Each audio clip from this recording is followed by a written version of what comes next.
L'histoire du soldat. C'est un soldat qui est en permission pendant 15 jours. Et il se décide à retrouver sa fiancée et sa mère. Et il a un petit violon qui l'accompagne toujours. Et sur le chemin, il croise le diable qui lui propose un échange.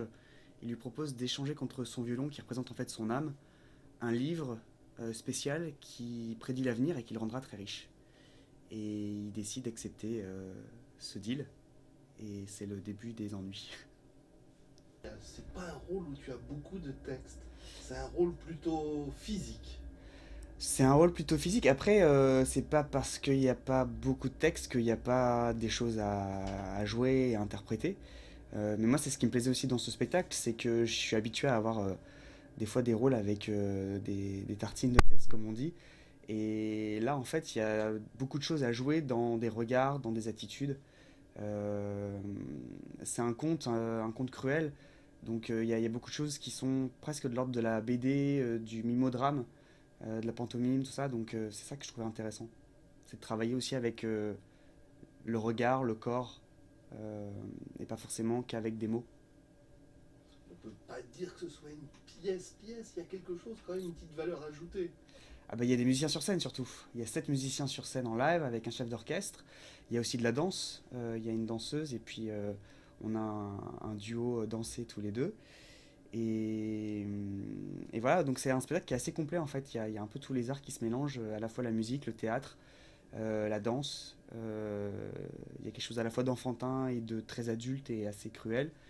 Et moi, c'est toute cette forme-là qui me plaisait beaucoup à la lecture du projet. Comment on se prépare à un rôle pareil, puisqu'en fait, on te voit évoluer sur scène, comme tu l'as dit, on te voit danser. Ouais. Et ben on se prépare avec des répétitions. On avait plusieurs stades de répétition. Il y avait toute la partie théâtrale, entre guillemets, avec le metteur en scène, donc Stéphane Druet, donc avec Claude Aufort et Licigno da Silva, qui sont mes partenaires de scène. Et puis après, toute la partie dansée, qui était chorégraphiée par Sébastien Galotea, qui est le chorégraphe, et puis les deux danseuses, parce qu'elles sont deux en alternance. Donc il y a Malou Trecht et puis il y a Aurélie Loussoirne. Et voilà, on a répété les deux choses en parallèle jusqu'à arriver à la forme aboutie et finale du spectacle. Qu'est-ce qui te plaît le plus dans ce spectacle? Bah, ce qui me plaît le plus, c'est son caractère pluridisciplinaire. C'est d'avoir à la fois de la musique en live, parce que je trouve que c'est très porteur de jouer avec des musiciens qui jouent en live. Et puis surtout dans un théâtre comme le théâtre de Poche Montparnasse, c'est dingue quoi, on est 12 sur scène. Moi je trouve ça génial. Je trouve ça génial de voir encore des spectacles comme ça possibles à Paris. Je trouve que c'est merveilleux de pouvoir participer à un projet comme ça. Et puis ouais, de pouvoir à la fois jouer, danser. Euh, Puis il y a quelque chose d'assez artisanal en fait dans ce spectacle. On pourrait presque le jouer dehors avec des tréteaux et puis ça prend vie en fait. C'est du théâtre que j'aime bien où on laisse l'imaginaire travailler, on laisse les gens se fabriquer leur propre histoire. Et moi, c'est tout ce que j'aime au théâtre. La musique, parlons-en. La musique, bah, c'est Stravinsky, c'est le livret de Ramus, et puis c'est Stravinsky qui a composé la musique. Ça a 100 ans cette pièce. Et voilà, c'est de la musique classique, mais assez particulière quand même. C'est classique mais contemporain. Stravinsky, c'est assez particulier comme musique. Alors ça te change quand même des rôles dans lesquels je t'ai vu auparavant. J'ai vu tes deux, trois dernières pièces, Les Vœux du Cœur, Les Vœux du Cœur, il y avait Rimbaud Verlaine aussi. et Rimbaud-Verlaine, où tu avais des Euh, rôles, là cette fois, physiques d'un côté, ouais. et disons, il y a quand même beaucoup de texte dans les deux. Ouais, ouais, bien sûr, bien sûr. Bah, c'est sûr que le travail, il se situe pas forcément au même endroit, mais moi, ce que j'aime bien aussi, c'est d'avoir des choses assez différentes les unes des autres et d'essayer de pas faire toujours les mêmes projets, que ça soit pas des choses qui se ressemblent tout le temps. Donc là, j'ai l'impression entre Les Vœux du Cœur, Rimbaud Verlaine et l'Histoire du Soldat d'aller vers des projets qui sont à chaque fois assez différents et avec je sais pas, des nouveaux défis à relever, que ça soit là de la danse, euh, puis des nouvelles époques, des nouveaux costumes. C'est des nouveaux univers à chaque fois dans lesquels il faut plonger et moi c'est ce que je trouve génial. Alors, comment tu es arrivé au théâtre? Parce que je Comment crois je que suis tu as arrivé au aussi théâtre? écrit.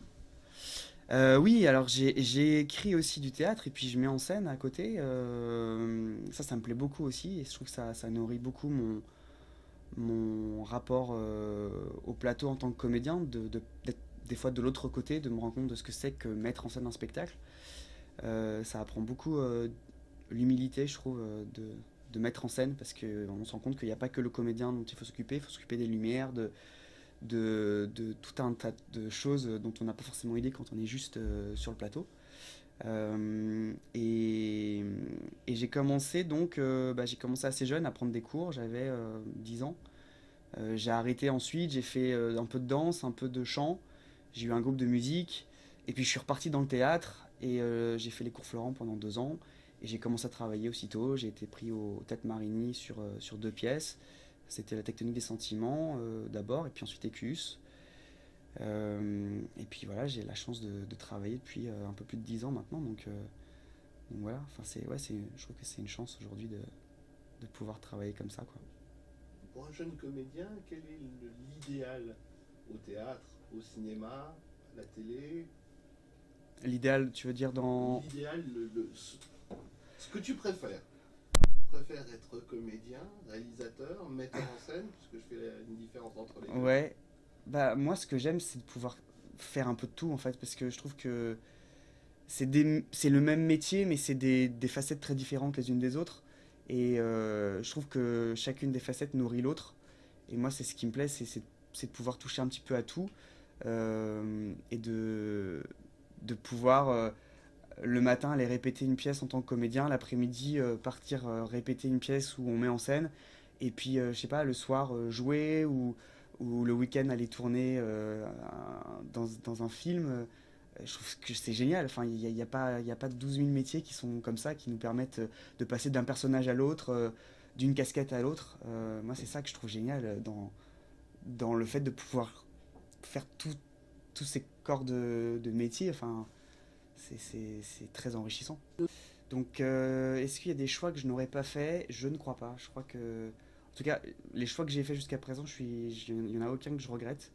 Et chacun de ces choix m'a nourri et fait évoluer, fait grandir, pardon.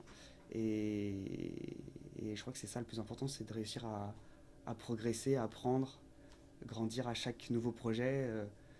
Et c'est sa matière première, quoi, c'est se nourrir de chaque expérience. Donc voilà, et puis après, peut-être qu'il y a des choses à côté desquelles je suis passé, mais je saurais jamais si c'était mieux de les faire ou pas. Donc je préfère ne pas avoir de regrets et puis de voir ce qu'il y a devant. Moi, je reste encore sur l'arrière. Ah Ton oui? rôle préféré de ce que tu as pris?